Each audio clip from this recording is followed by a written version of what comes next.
Bogus Shalarth ID प्रकरणामध्ये आणखी 2 जणांना अटक करण्यात आली आहे। एक आरोपी गोंदिया जिल्ह्यातील शिक्षक तर एक मुख्याध्यापक आहे। बोगस शालार्थ आयडी प्रकरणातील आरोपींची संख्या 20 वर गेली आहे। बनावट कागदपत्रांच्या आधारे मुख्याध्यापक पदास मान्यता दिलेली होती।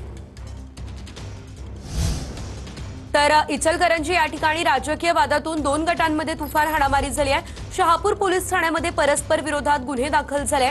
घटनेनंतर परिसरात काही काळ तणावाचं वातावरण पाहायला मिळालं।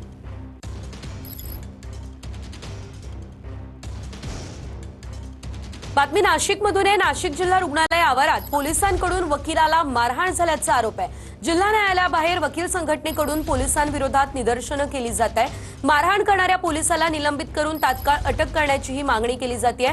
आत्महत्या झालेल्या पक्षकाराची बाजू ऐकण्यासाठी रुग्णालयात गेलेल्या ॲडव्होकेट तुषार दोंदे यांना मारहाण करण्यात आलेली आहे।